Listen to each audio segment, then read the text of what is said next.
প্রিয় দর্শক মণ্ডলী, এই তাবিজটি যারা অনেক দিন ধরে জ্বরে ভুগছেন, জ্বর ভালো হচ্ছে না তাদের জন্যে। তবে বলে রাখি ভাই, জ্বর আসলে কোনো একটি রোগ নয়, একক কোনো রোগ নয়।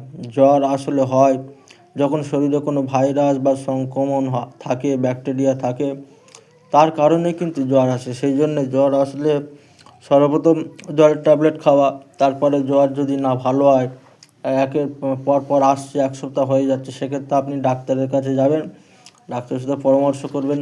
কেননা বলে রাখি, জ্বর কোনো একক রোগ না যে জ্বর অটোমেটিক হয় আবার ভালো হয়ে যায়। শরীরের কোনো ভাইরাস থাকলে তখন কিন্তু জ্বর হয়। সেই জন্য ডাক্তারকে অবশ্যই ডাক্তারের কাছে জানাবেন, ডাক্তারের পরামর্শ ওষুধ সেবন করবেন।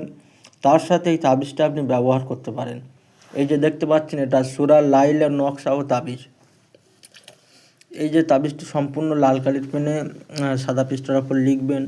লেখার পরে ওই তাবিজটি ধুয়ে রোগীকে পান করাবেন। তার সাথে আরও একটি তাবিজ লিখবেন, লিখে রোগীর বাম হাতে বেঁধে দেবেন এবং কুল না ইয়া নারু কুনি বারদাউ ও সালামুন আলা ইব্রাহিম, এটা প্রত্যেকদিন 11 বার করে পড়ে রোগীর গায়ে ফুঁক দেবেন। আরও একবার বলছি, কুল না ইয়া নারু কুনি বারদাউ ও সালামুন আলা ইব্রাহিম, এরা পড়ে 11 বার পড়ে 3টে ফুঁক দেবে।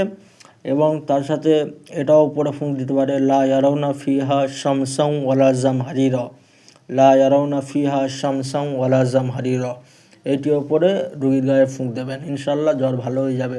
অবশ্যই ডাক্তারের পরামর্শ করবেন, কারণ অনেক সময় জন্ডিসের কারণে জ্বর হয়। সেক্ষেত্রে জ্বরের ট্যাবলেট খেলে জ্বর ভালো হয় না, বরং আরও রোগীর ক্ষতি হয়।